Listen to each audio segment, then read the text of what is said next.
What can you do that AI can't do? AI for me made me think, well, what is the point of what I do? What matters is, are you communicating anything through the image? Even just the fact that you're like a human being. How can people go and figure out what their voice is? Your weird interests, that's what is going to be interesting to other people. So don't pander to what you think other people would want to see. Learn to take pictures of. Welcome to the Mood Podcast, uncovering the art of conversation through the lens of photography and creativity, one frame at a time. I'm your host, Matt Jacob, and my guest today is no other than Phil Sharp, a British portrait photographer best known for his striking, intimate portraits of actors, musicians, and artists. And his work has been published widely across the UK and beyond, recognized for its honesty, simplicity, and unmistakable emotional depth. But what sets him apart isn't just the quality of his light or composition, it's the way he sees people and connects with them. There's something profoundly human in every image he makes, a sense that he's searching not just for perfection, but for truth and authenticity to go with it. In my chat with him, we explore the alchemy that happens between photographer and sitter, that quiet electric space where emotion really lives. We talk about authenticity versus performance, how to build trust, and what it means to truly see someone through the lens. Phil shares how boredom can also be a creative catalyst, how resistance leads to revelation, or why the future of portraiture lies not in technical perfection, but more in emotional presence. We also unpack how he developed his distinct style and voice, the role of vulnerability in art, and how he keeps meaning alive in an age of repetition, formula, and now AI. So here he is, Phil Sharp.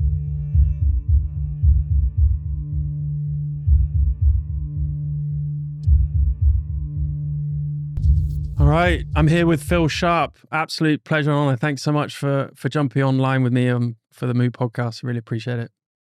No, you're welcome.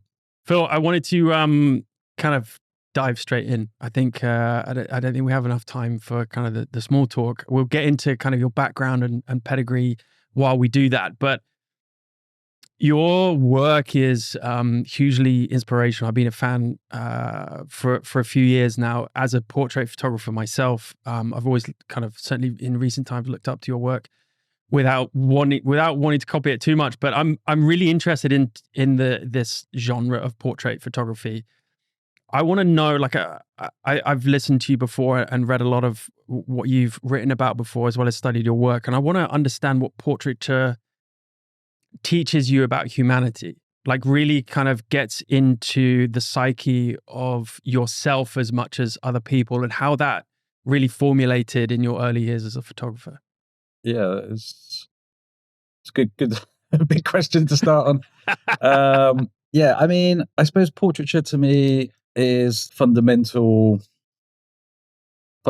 about sort of, human relations. If you really sort of boil it down, it is about being in a room with somebody else. And as I've gone on, you really sort of realize the sort of technical side of photography really does sort of take second place to just one's behavior with other people, basically. And that is just, essentially what you're capturing as a portrait photographer, which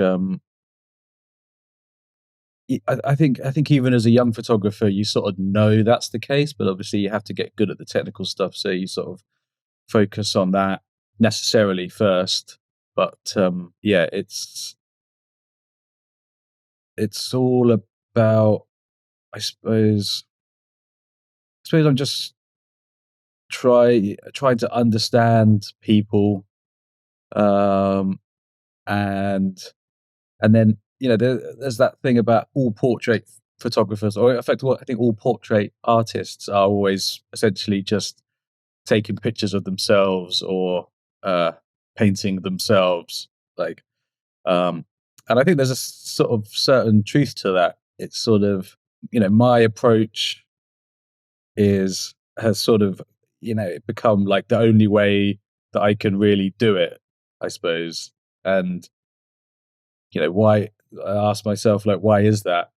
And it's just because, well, that's the way it makes sense for me to do it, and so, and I suppose that's how you sort of develop a fingerprint as a photographer. It's just sort of trusting your instincts in the way you want to do it. And yeah, and then that becomes just that's the way your images look, because that's the way they look. I don't know, it's sort of something fundamental about one's personality that makes them look a certain way.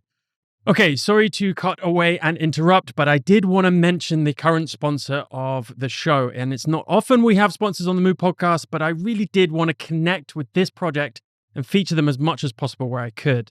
They are Strata Editions, which is an experimental photography project and store in Livingston, Montana, in the US, whom I had the luxury to visit when I was passing through a while back on a photography project, and I was blown away. They are primarily a photo book store and exhibition gallery space, presenting collections of photo books, photographic art, and furniture, all designed in-house. By focusing on visual and material work through a thematic lens, they offer a space to consider the relationships between photography, self, environment, and production. The works they share tell stories about themselves, as well as how they tell the stories that matter to them. Physically, Strata Editions serves as a reading room, workshop, and exhibition space for anyone who passes through its doors. Online, their e-commerce game in the photo book world is legit, and some of the books in their collections are not even readily available for purchase anywhere else. They're either sold out or out of print or imported. The titles they offer have been made available directly by the publishers or the artists themselves, and their hope is that you'll want to share these books with friends and family and add them to your own library, and I highly recommend you do. I have a few of my own favorite books from these guys. I love them. They offer artist exhibitions and shows consistently also throughout the year and continue in their own reflections on the relationship between people and environment in this region. So go check them out. They're great guys, excellent platform. Shoot them a follow. Use the discount code in the description to grab a 10% discount on your order. Do be mindful, though, they do only ship inside the US at this stage. All right, back to the episode. Where did the interest in other humans is almost innate in people, right? So I'm not going to kind of ask you, well, why are you interested in people? But when did you realize that was what took your interest, or when did you realize that was a way you could earn money from your photography, if that was the case? Yeah, well, I think that's it. I mean, I think as a photographer, you have to keep an eye on the business side of things. I kind of always knew I wanted to make a living as a photographer. So I think taking pictures of people is quite hard. So there's less people that do that. So I suppose at one point I was like, well, I do want to take pictures of people. I'm not interested enough in food or cars or weddings, I suppose. Well, there's nothing wrong with people that do that. I've done weddings, nothing wrong with that. But yeah, I suppose I always thought that photographing people is a challenge. So, and I suppose I thought that it's something that, sort of going back to your first question, it's like I think one learns as much about themselves as you do about the other person when you're working with somebody. So I suppose I thought I'd always find it interesting, and and I think that has played out. Yeah, I think one of the reasons I love photographing people is because it, every day does sort of feel like a new job in a way. Like when I open the door to a new sitter, and it doesn't feel like the shoot I did yesterday, because the person is different. Like I have a way that I like to work, but that person will have a completely different energy to the person before, even if they are, even they could be, the same sort of demographic of person. They could be at the same agency, the same age, but they could look similar, but they'll be different. So in that way, it feels like every shoot is a sort of is a blank canvas. So yeah, I guess I just knew from early on that I would hopefully find it a rewarding way to spend my working life, I suppose. Give me some idea of how you've evolved as a person through doing this craft. I imagine, the things that come to mind just through my own experience, but as well as kind of seeing a little bit of behind the scenes of how you work. Patience, empathy. I mean, it was really interesting. I think I heard, maybe it was the chat you had with Sean Tucker, who was also on the show earlier this year. You said many of us feel nervous, right? Walking in, even if they're maybe actors who I know you photograph a lot, but nervous walking to a room either full of strangers or just with one stranger that you haven't and then suddenly now this camera and this kind of weird contrived environment. Is that the real skill to kind of understand that energy and to empathize with it, and then to provide this almost this safe space where people can really eventually be themselves. Is this, that maybe, is that, I'm probably putting words in your mouth. Is that something that you've really learned to hone over the years? And if so, is there anything else that's really? For sure.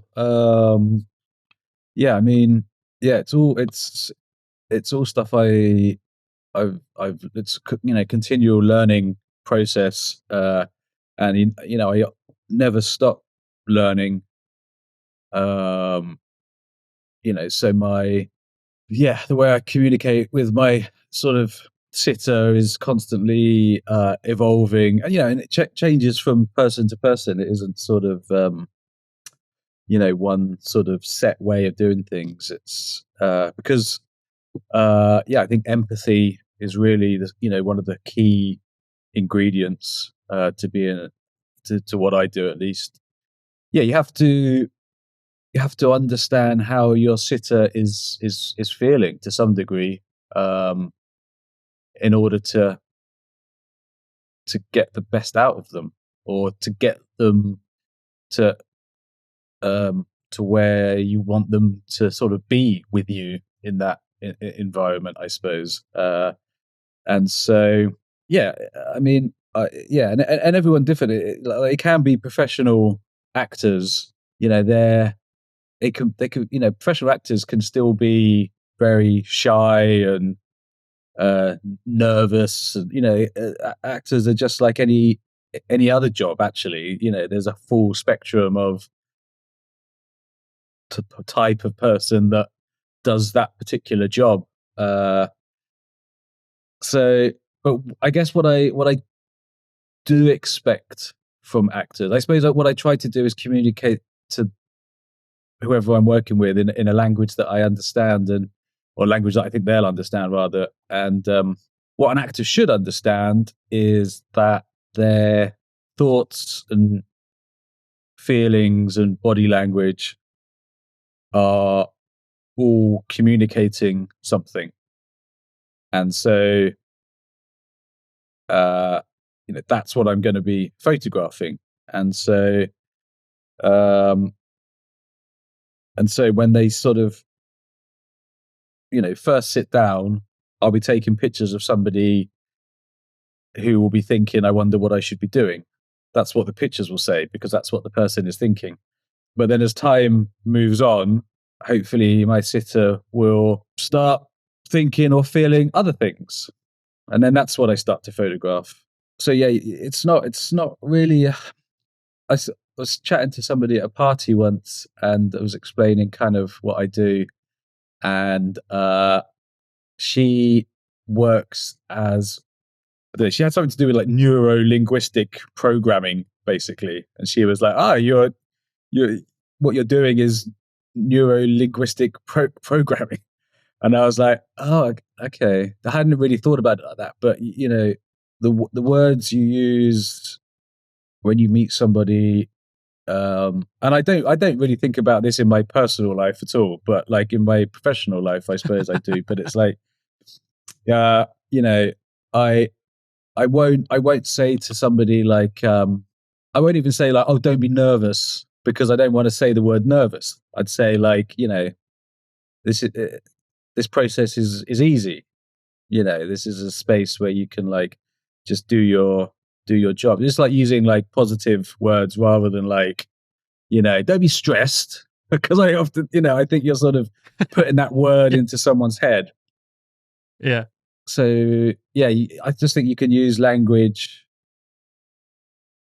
and it's not about like tricking people. It's not, you're not, but it's just about trying to create an environment, because your sitter in my work, obviously, like you're both trying to do the same thing, right? You're both trying to make a good picture together. Like your sitter wants to help you to help them, so you're just trying to like find your way together to make that happen for each other. I think, the only times I sort of struggle, I think, is if somebody has a lack of experience, and or they've got too many like preconceived ideas of like what they should be doing. um uh but again, if it's an actor, and they could be the sort of actor who is sort of like, sort of a generally sort of nervous and sort of stressy kind of person, but they will understand that what you're doing is making something together. So what you're fundamentally doing is turning this 3D real life space that you're in, and you're converting it into two dimensions. And what what is that going to communicate, that image that you make together? Like, what is that so anyone with any type of experience as an actor will kind of understand that that's what you're trying to do together. Um and so it's this sort of space between performance, but then like all really good performance, uh it's actually truthful. So that's the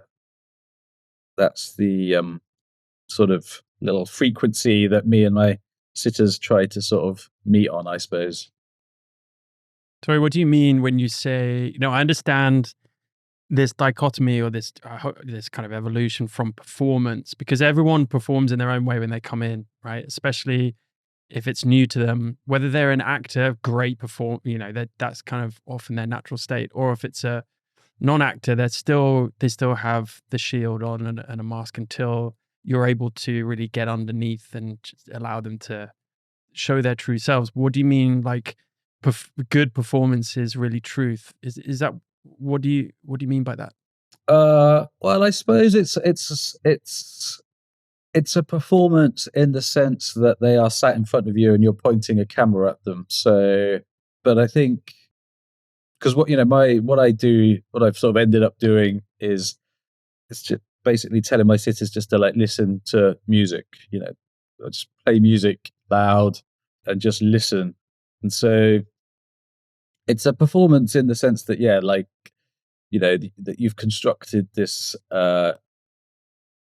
environment. But then I think, it really, I suppose it's the the sense of sort of sincerity, or sort of truthfulness, I suppose, just comes from when I think I sense that my sitter has sort of stopped trying to do anything other than listen to music, and then just have the capacity to be able to sort of share that with the camera to some degree. As in whatever's coming up for them in that moment. Yeah, exactly. I mean, I think, music can trigger thoughts of, family and lovers, and, memories of all sorts. And so, um, I suppose it's those kind of emotions, or sort of like, I don't care what they're thinking about or whatever, what I mean? That's irrelevant to me, but I can sense. I mean, just chap I was photographing yesterday, he's lovely guy, quite kind of inexperienced, and it probably took about 2 hours until I really sensed that it sort of uh clicked for him, that like, oh, like it's personal feelings that I should be. That's okay for me to be thinking about. And then there's this sort of like realization in your sitters that that's the interesting stuff. It's not, don't try and look interesting. Uh, don't try and do anything. It's yeah, it's a weird paradox. There's a lot of paradoxes in photography. I think there's a lot of paradoxes in sort of talking about this. Like I tell my sitters, like, you don't need to think about how the pictures look at all, because if that's what you're thinking about, that's what the pictures will look. There'll be pictures of somebody thinking about how do I look. Maybe that's what you want. I mean, that's what sort of fashion photography is in a way, right? It's like, and there's nothing wrong with that, but it's somebody like just looking cool, and that's great. But it's not necessarily what I'm doing, I suppose. So what is your goal when you have someone booking you and they come into the room? Where what is your do you I have so many questions. Like, how much do you prep? Is there an intent behind it before they even walk in? Or are you just kind of like this blank canvas and you want to obviously break down those metaphorical barriers that that any human has when they walk into that studio, whether they're experienced or not? Or do you have, how much is balanced between kind of prep with a goal in mind? I.e., you want to get, for example, you want to just get the truth, or you want to capture whatever they are feeling in a moment, or do you have kind of no goals, no intent, just see what happens, kind of not wing it, of course, but you're comfortable enough to wing it and just kind of adapt with how it comes on the day. So is there a balance that, I know it's complex, but how do you process it? No, I do sort of wing it to a certain degree. I mean, I have my own studio and like all my kind of stuff in here. So I have no plan at all, actually. Other than I want to take the best picture of that person, and I get annoyed when it might be generally like, I don't know, somebody might do a shoot with another photographer after, if I think that photographer, that picture of that person is better than my picture. So I suppose I just want to try and make, like the sort of defining picture of that person, which I don't always manage to do. But yeah, I don't have a plan. I mean, because I'll obviously look people up when they've booked with me and see what they look like or whatever, and broadly see what sort of stuff they've done. So I'll have an idea of that person in my head. But like the moment I open that door, like that, all of that vision of that person gets sucked out immediately. So it's interesting how like all of that is then, yeah, just not, becomes completely separate to the person in front of me. Um, so no, I mean, I've said this before elsewhere, where I kind of feel like I have a sort of jazzy approach where, yeah, I have all, different sort of lights and backgrounds and different bits and bobs. And yeah, then I suppose I'm at a point now where I just trust my instincts, to how I want to photograph this person. And the first half an hour working with somebody, like I'm kind of really just moving around them and getting them to sort of move, and I'm not necessarily expecting like any of those early images to be that good, but and it's one of the reasons I feel like I am quite a digital photographer in that way, is that I'm just kind of learning to look at that person and learning how to photograph them, I suppose, and what I think they're capable of, and what they're going to be sort of comfortable doing. And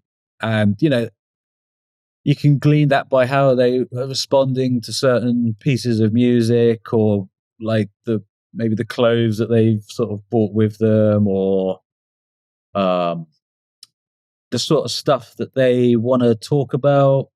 Uh, if somebody, what's a good example?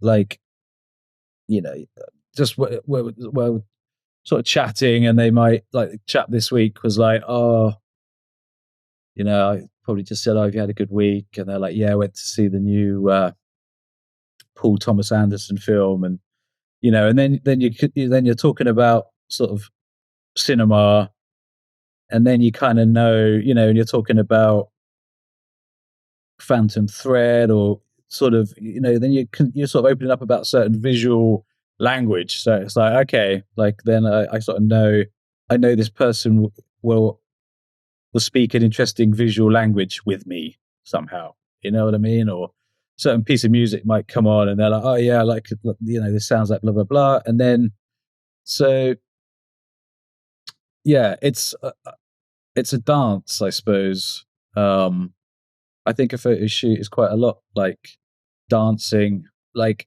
and I say in two ways. So in a way where I feel like at the start of a shoot, I'm leading the dance, and I will sort of lead the steps. But then, as we sort of warm up with each other, and my sitter sort of grows in confidence, then they'll start to lead. They'll do something, and then it's like, oh great, like, let's do that again, try it like this, and then so they'll kind of understand that I want them to start to sort of take the lead. And the second way, I suppose, is, I will say to my sitter, like, you can't actually dance if you want to. You can, but like, if you imagine just depending on the composition or whatever, if someone's expression and head and arms and these things, like, imagine if you're just dancing with that part of your body. Like, when you're dancing, you're not thinking about what you're doing, right? You're not like, okay, and now I'm going to move my arm there, and I'm going to move my foot there, and then I'm going to move that arm, and you know what I mean? You're not operating on that level of consciousness. It's a more unconscious thing, and that's what makes it interesting. And so, yeah, I feel like with my sitters, I kind of want them to start to move on that sort of frequency, I suppose. That makes sense. Yeah, because I guess the unconscious or subconscious is really where the true persona is at, and if that's kind of your interest and that where your curiosity drives you, then that's kind of what you want to get to. Whether it's just that true self in that specific time, that specific moment, that specific place, then great. Or if it's something a little bit more deeper than that. So yeah, I totally understand that, and that your process is fascinating to me because you're almost creating or trying to force them into this forced boredom or vacuum where they've kind of run out of energy, or they've run out of things to think about, or they've run out of effort to kind of keep this persona alive, and then they just eventually surrender to the process and to you and to this collaboration that they're making. That your shoots that can last, correct me if I'm wrong, half a day, right? And it's at some point you kind of wear them down into into really showing their authentic self. So that process is fast. But where did you, we're talking NLP and we're talking real people skills, really like skillful ways to understand people, not to manipulate them, but to kind of, like you said, dance with them, which is, really, really difficult to do, especially if you're a photographer. You should be operating a camera, not providing therapeutic space, right? But again, there's this beautiful symbiosis. Where did you learn these skills, and where did you kind of learn all of this stuff that you really makes you, separate you from kind of the average portrait photographer?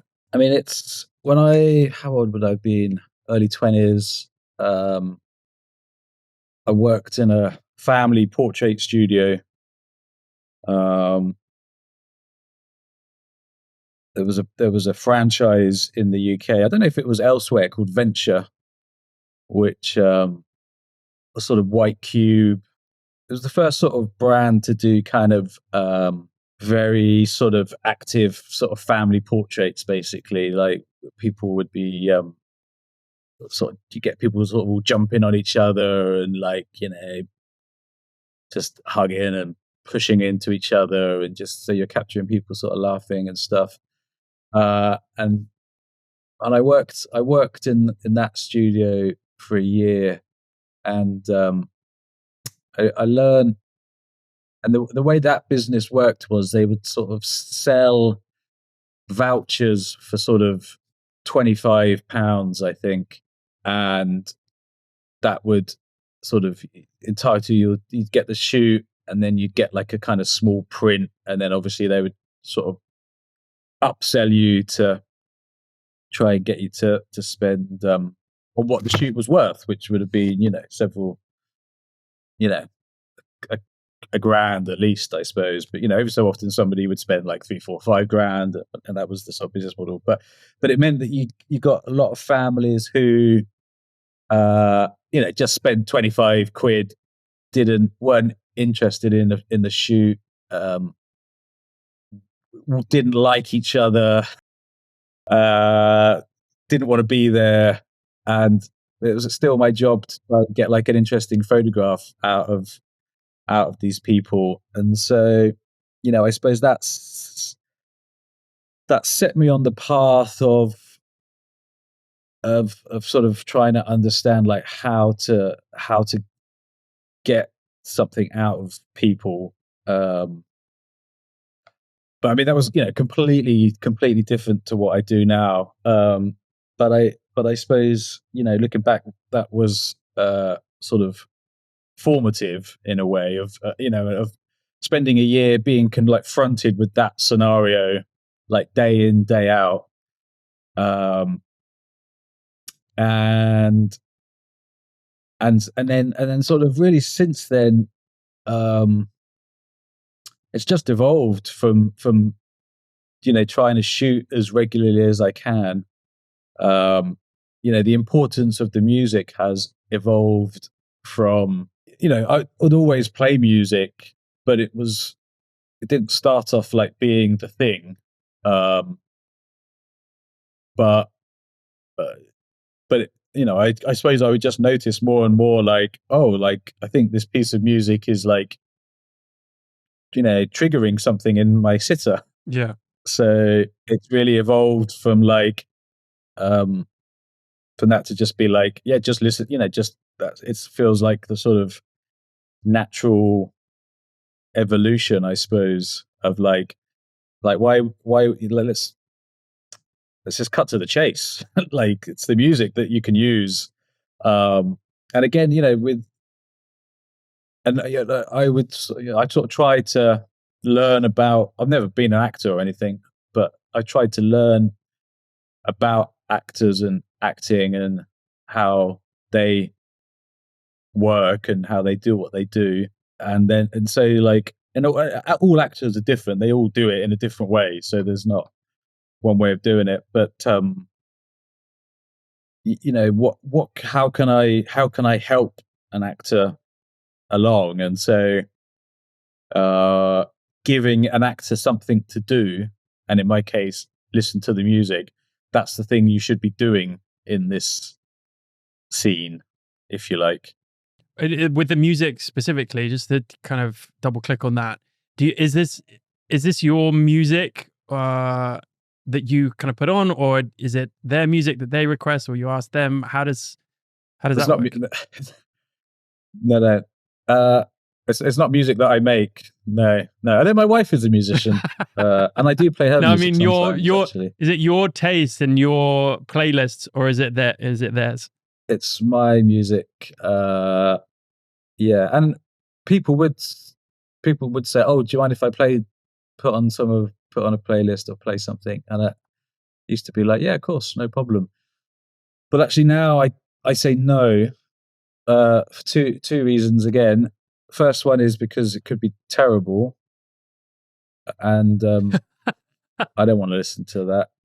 But actually, the main reason really is because I want my sitter to be uh, surprised, I suppose. I don't want them to have if it's something that they like, yeah, I like how I feel when I play this piece of music.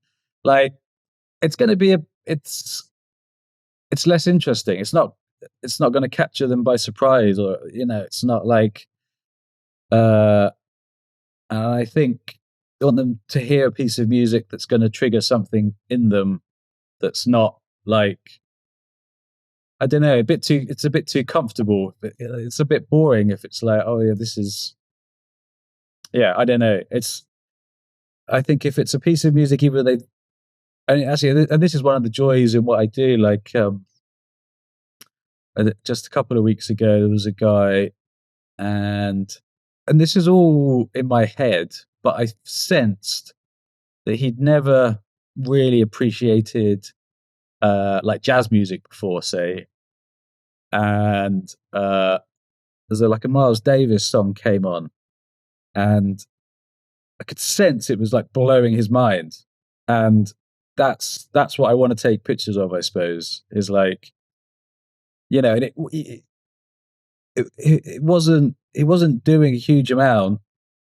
I think it's those kind of sort of feelings that I'm interested in my sitters, and so yeah, I think when if I've sort of got my sitter in a state where they're kind of just listening to music, uh, and then it's sort of, I think you can become just like more open to stuff, right? You're sort of your conscious mind of what you sort of like and don't like as sort of definers of your personality sort of get broken down a bit, and so uh and I think in that way, music sort of communicates and sort of cuts through something, and so you can take a picture of somebody smiling by saying smile, or you can take a picture of someone smiling when they have the they the synapses in their brain have connected to appreciate like Miles Davis playing the trumpet, and it's a different type of smile. Uh, so it's a sort of, it's profound, I think.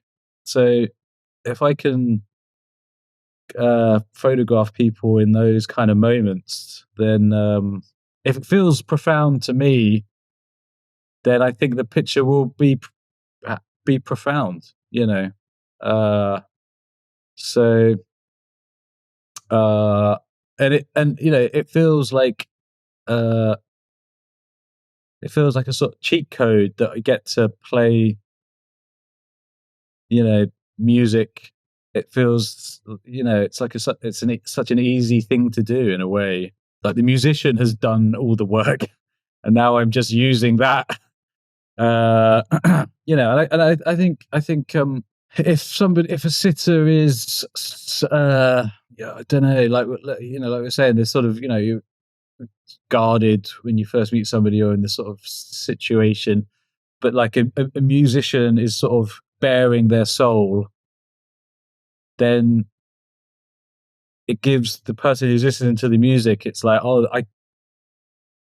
that's what I have to do, you know, like that musician is bearing all of their like pain, or is talking about something like, I can empathize with that, and I can do that now here. Yeah. It's almost like a language informed by the musician to go and express themselves, right? To go and feel comfortable, expressing themselves in whichever way they want to. And I know what you mean by like finding a little, not a hack, but like you're almost like, like you said, a cheat sheet. Is that something that you you embrace, or I speak to a lot of photographers, me included. It's like, if it's not difficult, I don't feel like it's worth it, if that makes sense. It's like, if the photograph is too easy or the experience is too easy, I'm just like, well, it's not very good then, because I didn't work hard enough for it. Do you find that? Yeah, just about. But I think, yeah, if it's too easy, doesn't feel. Yeah, I think that's true. I think if somebody comes in to see me and they can be overconfident, I suppose, or they can just be very like, you know, think that they know exactly what I want them to do, and then and I always feel like, that's not really what we're looking for. You have to, you can't fake it, really, I suppose, is how I feel. I want them to kind of give me more. I think some older actors who, conversely, I mean, talking about like lack of experience, like I think in a way, sort of over experience can be problematic as well, in a sense where somebody kind of, they've done loads of headshots, done loads of portraits, so like I know how to do this. Let's just crack on. And it's like, whoa, whoa, whoa, whoa, whoa, whoa. And I wouldn't say this, but I'm like, you're not really showing any respect to the process. Uh, you're not engaging in it deeply enough. You know, so that can be frustrating. Um, but sometimes those shoots, it's like, if that's how, again, I wouldn't say this, but what I'm thinking is like, okay, well, if you want to do it this way, then that's how we'll do it. Like, it is on you, but I would rather spend this time getting something more interesting. But yeah, it's not always possible. So yeah, yeah, those could be frustrating, I think, because it feels like a sort of missed opportunity, or you know um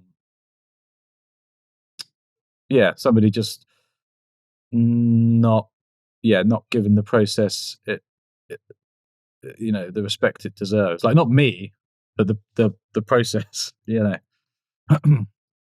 that an indication of that industry or that sector of the industry being quite formulaic, generally speaking? Certainly when it comes to headshots, certainly when it comes to kind of like editorial stuff, where these people have done it so many times that they're just walking into another room to get a headshot and then off they go. Yeah, I think so. I had a slightly older actress come to see me. She was a lovely lady, but she was sort of, I was trying to explain my process and like listen to the music, and I could sort of sense she was just like, didn't get it. Uh, and in a sort of image saturated world, I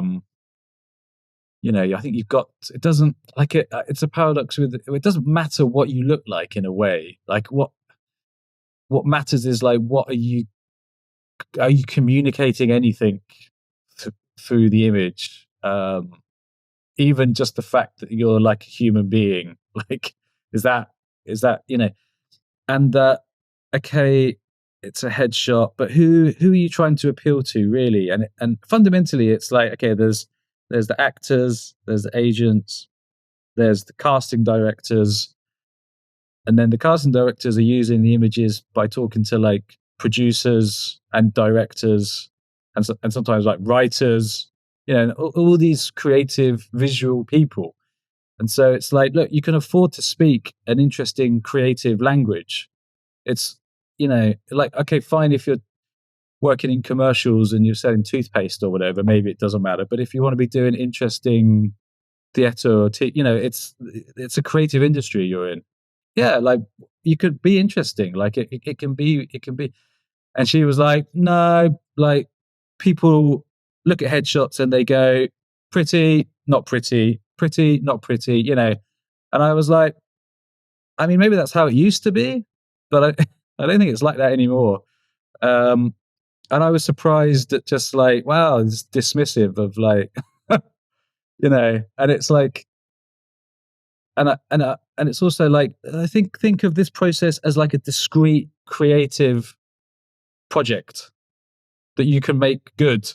Like, we can make something good together that is interesting outside of any of that context.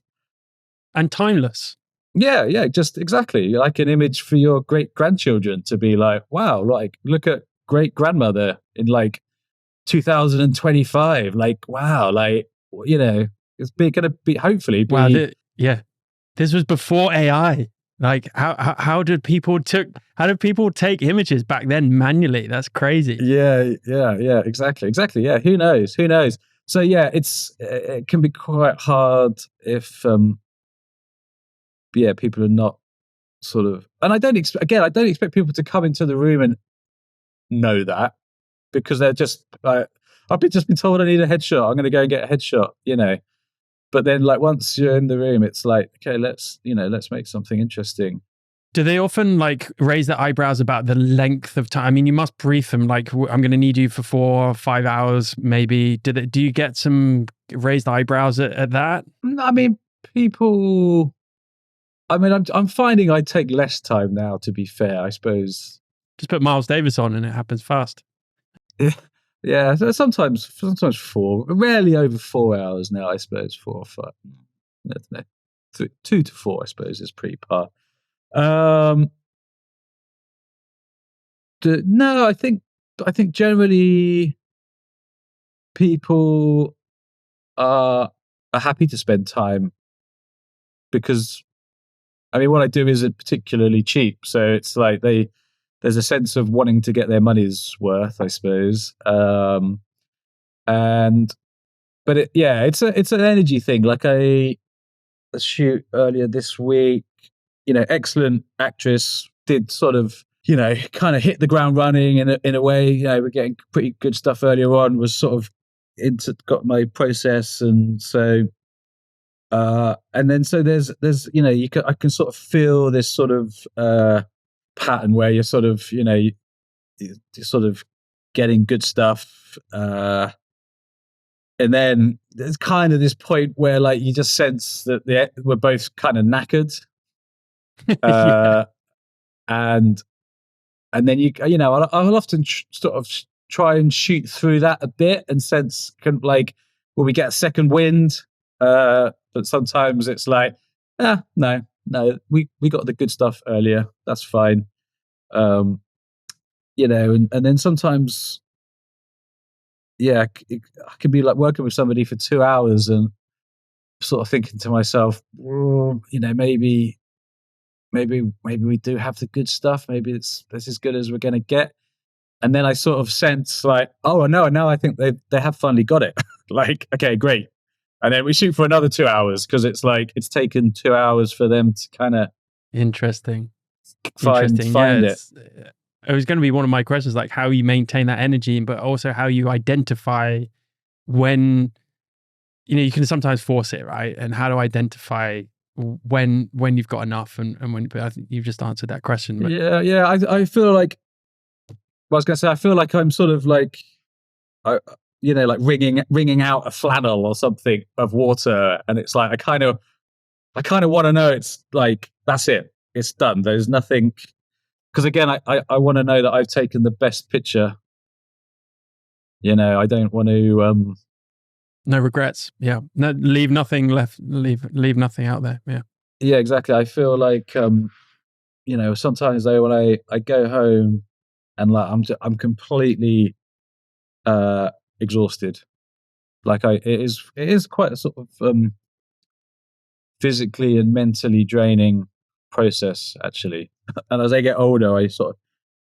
It's the people side of it, right? It's the human connection. It's not just like thinking about the photo, like how do I get a photograph, like technical stuff, lighting, composition, all of that kind of stuff is, I'm sure, like most professional photographers, is just second nature most of the time. It's exhausting, like spending 1 hour with another human and engaging them, or needing to engage them, or get them somehow connecting with you all the time.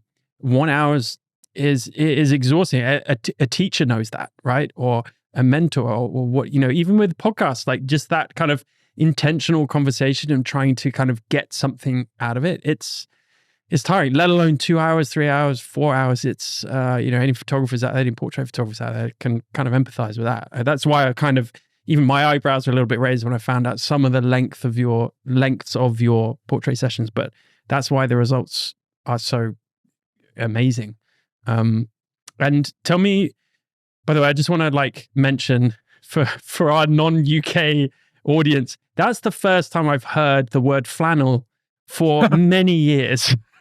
And I miss it. I love that word, but I'm just trying to think of the European or American alternative. I guess just like wet towel, right? Yeah. But I was thinking as well, is there a more, I was thinking that's probably quite a UK word. I was thinking, is there a more international, what is a Such a flannel? It's great like a word. small wet towel, like a loofah? I don't know. Face towel. Face Yeah, a towel face type. towel. A Yeah. face towel. Yeah. Yeah.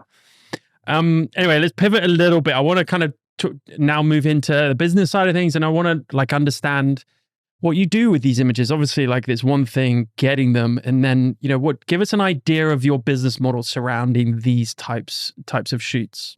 I mean, like a lot of photographers, I don't know. I mean, I don't consider myself a very good businessman at all. So I have a like a separate website for my kind of headshot actor business, because like working with actors, you're basically charging a lot less than you would do for any kind of commercial shoot, brand shoot, I suppose. So you kind of have to keep two things separate. So yeah, I mean, I have a couple of different packages, for want of a better term, I suppose, where people can, depending on their budget, I suppose, I get a rough idea of how much time and not effort, but yeah, I don't know. And I suppose if somebody could basically buy like a portrait shoot, and then I know I'm gonna sort of pull out all the stops, and then, but somebody might just kind of want a quick headshot, and they've only, they're a student, or they're a young actor, and they don't have a big budget, and it's not sort of huge amount of money at that end that I charge, but I like working with actors, and so I don't want to kind of not do that work, actually. And so, and the slightly annoying thing is, it's important that I only work with like one person a day. So, but yeah, if somebody's not paying me a huge amount of money, I know that I can kind of call it after a couple of hours if I want to. Like I've given them what I've said I'll give them. It might be somebody that I'm enjoying working with, and we'll sort of work longer. But yeah, that side of, I mean, all of my business is word of mouth. Like I don't, I don't do it other than Instagram. I don't do any marketing at all. Wow. Which That's awesome. I should do. Well, no, I Why? mean, it's not awesome, really. I should do more. But I'm too busy taking pictures, which is what I enjoy doing, and so. Oh, it's just so difficult, isn't it? We all just want to have a camera in hand and go out and just do the process, but we have to certainly if you rely on that for income, you have to do all of the stuff that, the marketing and the admin and the legal stuff and the pitching and it's just non-stop. And now it's the social media stuff and, what do I need to know about AI to not be obsolete in 2 years' time, right? And it's just kind of keeping all of this, keeping up with all this. Exactly, keeping all those sort of balls in the air. But I think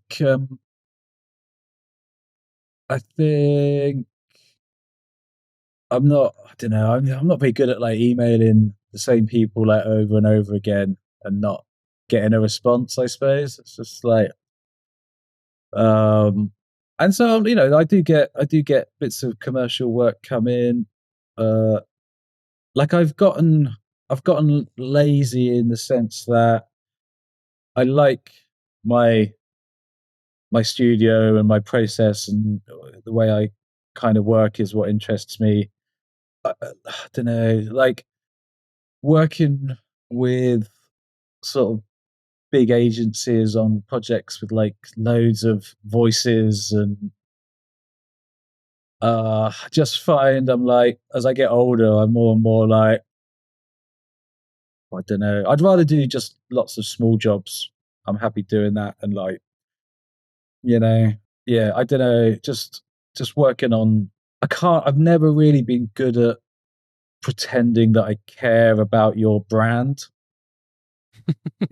I can like the people, but it's just not, you know.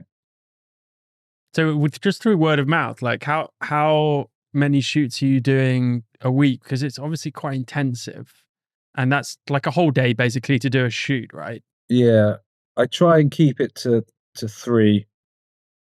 Uh, like this week was four, and uh, yeah, it's a bit too much. Uh, Occasionally it's five, and it, I'm unwell. Uh, So it's burnt out. So you don't need to market. You don't need to do marketing then, really, if your main revenue stream is.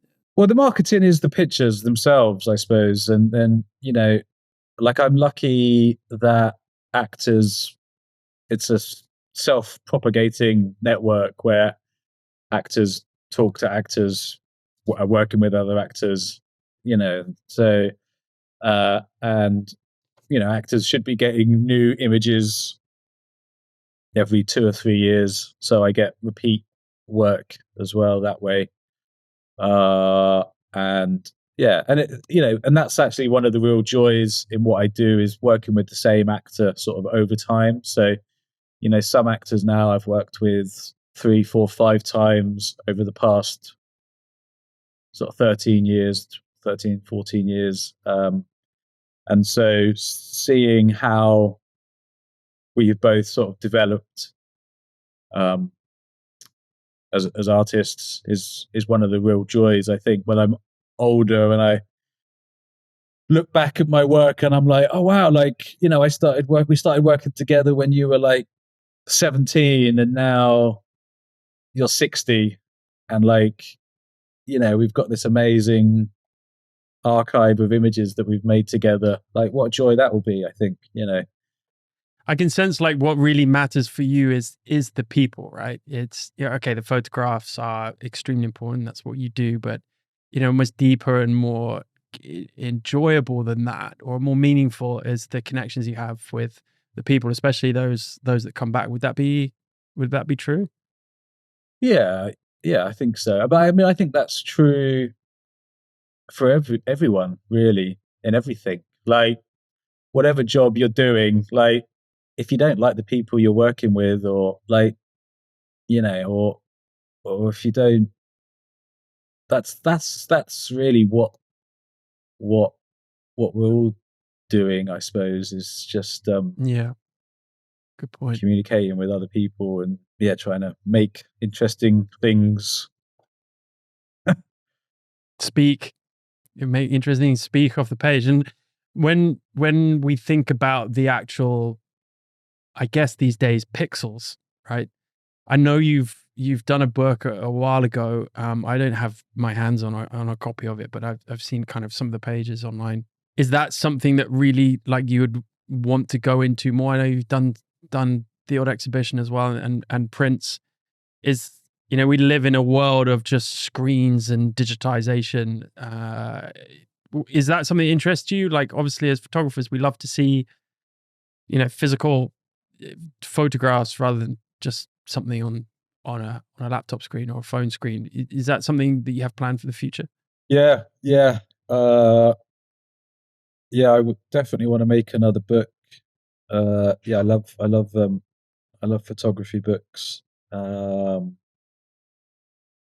uh, I guess I always feel like,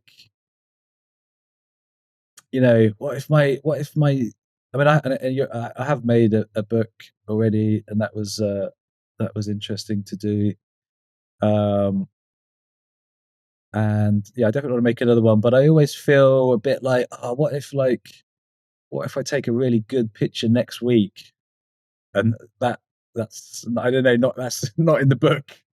It's like, so I don't know. I find it hard to sort of draw a line in the sand and sort of see my work as a body of work. Um, but yeah, I tried.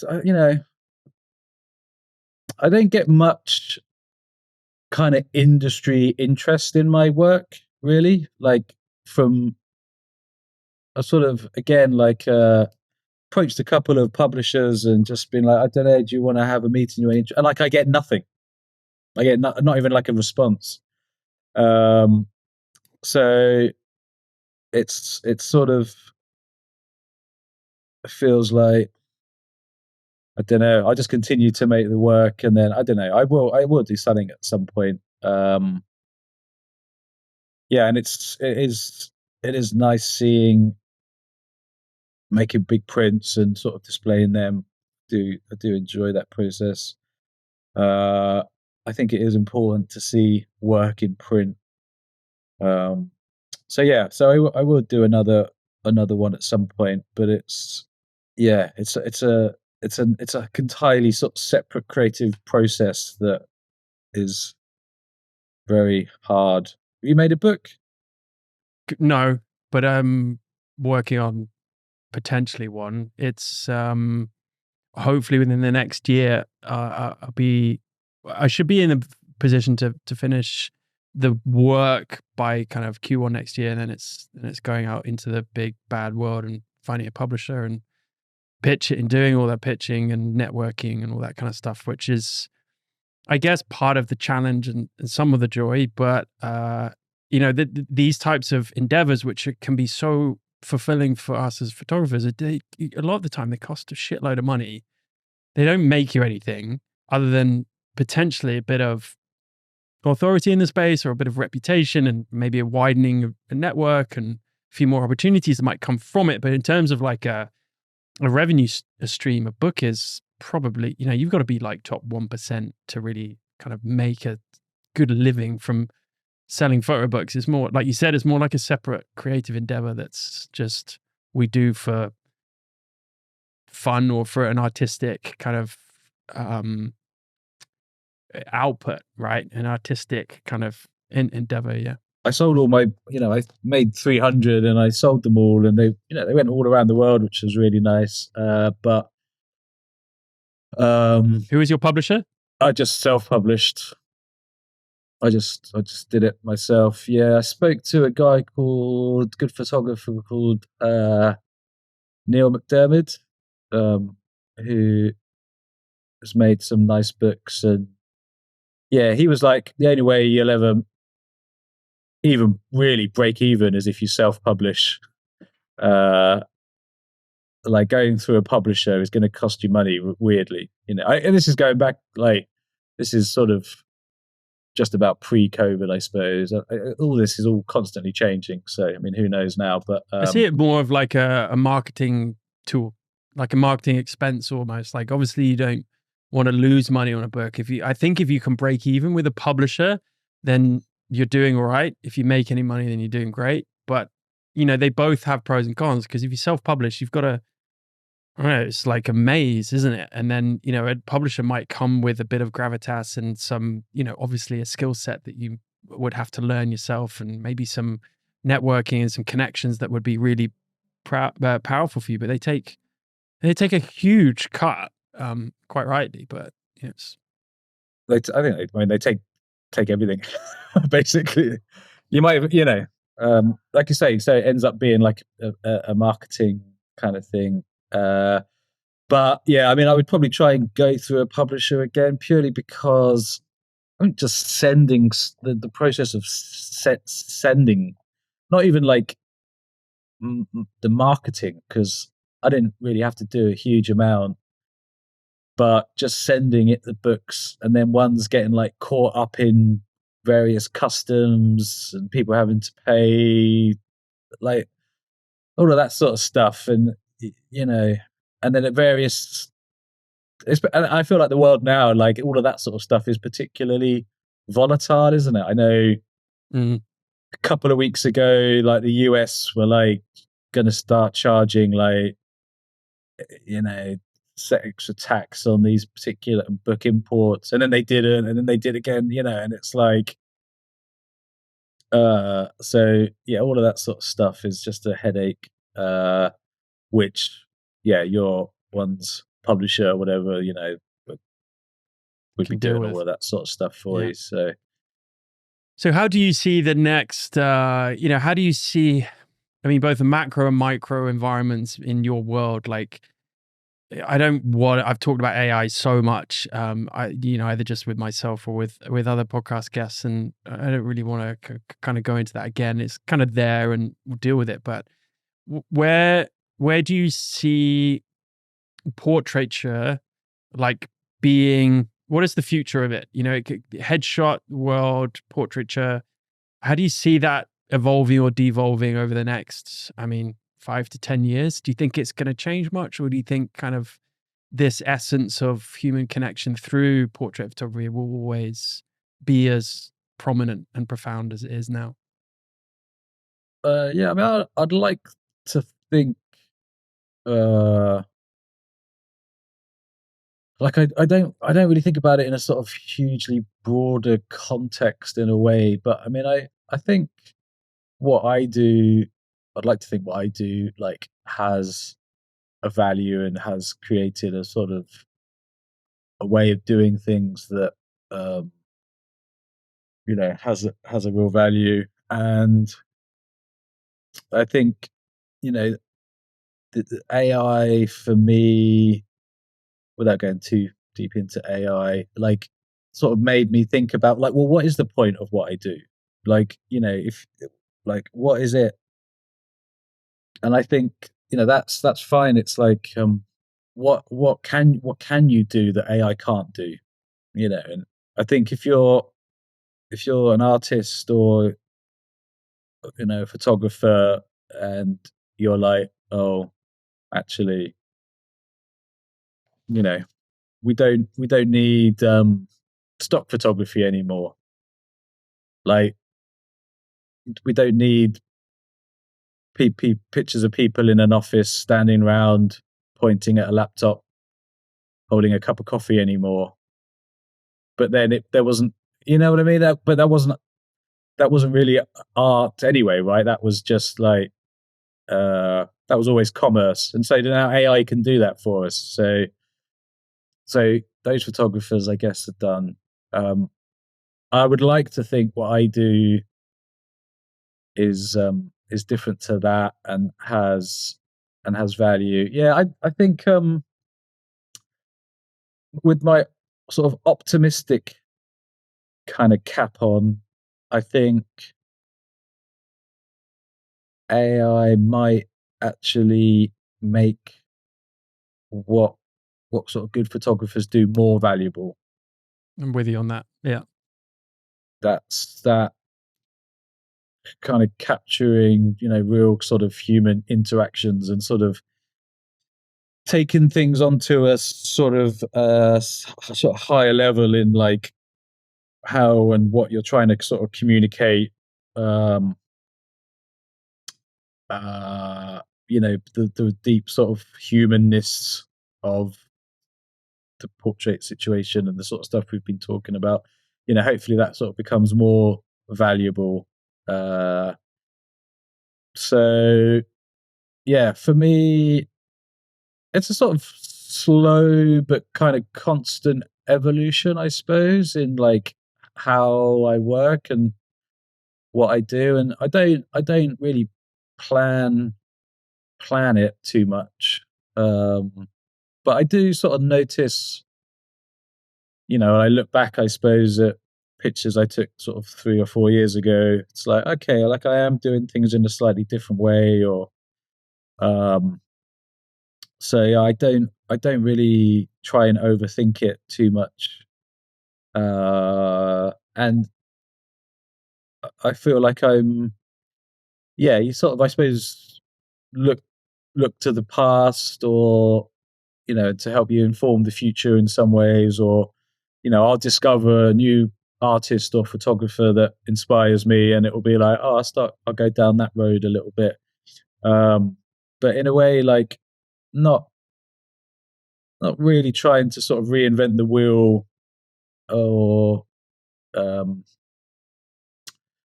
I suppose there's a sense of like, the more things change, the more they stay the same. Where like, technology and society kind of evolves and changes. I change and evolve and stuff. But like, um, you can look at portraits from 2000, 3,000 years ago, uh, and they're kind of doing the same thing. Where it's like, if it's there's was it the Greek portraits they found, and they're beautiful, and the person that created them, I think, essentially doing what I do, and like, um, and just that fundamental idea that, when the viewer looks at the image, they sense that there's another human being there, and you know that's the uh, that's the that's the connection you're trying to make when you've converted the 3D world into a 2D world. You're just saying like, "Oh, look, you're not alone. There's another human being there." Yeah, it's like a little visual hug, isn't it? And do you find, I'd love to hear your thoughts, because I know that you come up against this sometimes, or you not come up against it, but you observe it sometimes, that, and I imagine it's the case, that many people try to copy your style and the way you present your images, which is, I guess, just a byproduct of the world that we live in today. It's especially if you put your stuff online for everyone to see, people are just going to rip it, right? But obviously, like everything that we've talked about for the last hour or so is why your photographs are so profound and unique, and there is a voice there. It's not about style, right? There's a big difference between style and voice. So I would love to hear what you think. As we're excited to wrap this up, but for those younger photographers starting to come to space, looking up to the likes of Phil Sharp and just going, wow, I really want to do what he does, and I want to do it as well as he does, but I want to do it my own way. How can people go and figure out what their voice is? It's one thing learning style, and it's kind of more the technical side of things, but how can they really give me some tips and some advice as to how people can I really don't, I figure out don't know. that voice? I, yeah, I don't know. Just go and do it. Yeah. I don't know. Like, I think finding that balance between, uh, like, inspiration, and then like doing it your way, uh, yeah, is tricky. Um, I think, I don't know. I think it's hard to. I don't know. If you try and sort of replicate something too much, it always just looks like a sort of, bad sort of facsimile. It's sort of, because you're not really putting yourself into it. You're not, you haven't, in a sense, you haven't done like the hard yards to like get to that point, sort of understanding like why you're sort of making the choices that you are. Um, and so, you know, it, I'm inspired by other photographers, and I will see something that a photographer's done, and I'm like, oh, I wonder if I can sort of bring that into my work in a way. And so we are all doing it all the time. But I think you have to set yourself high standards for your own work. I think um, the highest possible standards, and really be like, you know, I think when you're younger, you have to kind of be like, okay, well, this photograph I've taken, like, it's better than the one I took last week, but it's still terrible. Um, like, so why is it so bad? Like, let me take a better one next week, um, and kind of really go through that pain Yeah. to sort of to make yourself get better. I think if you just look at another photographer and think, well, I'll just do that, uh, and copy it perfectly, it, it's like I don't I, I don't know. It might work on a level, but I just think you're not you're lacking something fundamental. Uh, something sort of yeah. I don't know. Just yeah, you just haven't. You got to you just got to take loads of photographs. Like, it's such a boring answer. No, yeah. I mean, it's everyone's answer. I don't know. You sort of I set myself up in a situation where I wanted to be like working all the time, basically, to get better as a photographer. So I just wanted to be shooting as often as possible. And so even when I wasn't being commissioned, I just would set up shoots, you know, just walking down the street and seeing people and be like, oh, can I take your picture? Actually, can we meet up in a couple of days and like do, just, um, just, yeah, just relentlessly taking pictures. Uh, and I just don't, yeah, I just don't think there's any real shortcuts. It's like you gotta do it, and then, like, I suppose, look back over your work and just sort of piece things together and be like, well, what is it I'm interested in, actually? You know, That is it. It's like part of being a good artist, or in whatever kind of subgenre, is it's kind of getting to know yourself. I know this is a bit of a kind of soppy answer, but getting to know yourself a little bit, and knowing yourself, knowing what you'd like and what you're bad at, what you need to be better at, what's interests you, what drives your curiosity, and just kind of going down these avenues, this Swiss cheese holes, until you figure out, okay, like, okay, this is really where I feel comfortable.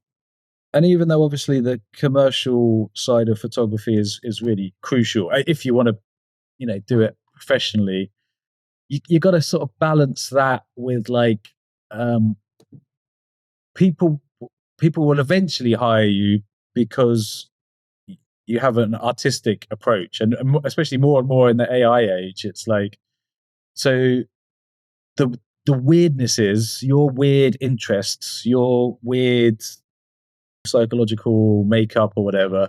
Like, that's what ultimately is going to be interesting to other people. So don't pander to what you think other people sort of want to see.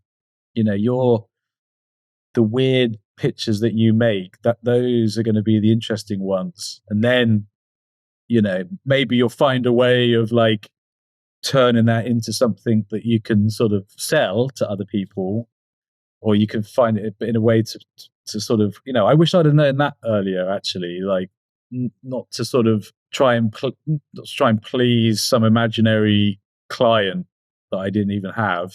It's like the weird, and know that your life is interesting, like your family, your friends, the places that you go, all of that stuff is interesting. So your job as a photographer is to, like, make it visually interesting to other people, like, learn to take pictures of the mundane in an interesting way, which is, yeah, ultimately what I've done, I suppose, is like people's faces. We see people's faces all the time, but it's like, So in some way, it's a mundane thing, right? But within it, it can be endlessly fascinating. So, like, I personally find like most images of like sunsets and bridges quite boring. Um, you know, Bridges. like, you know what I mean? Like those types of images.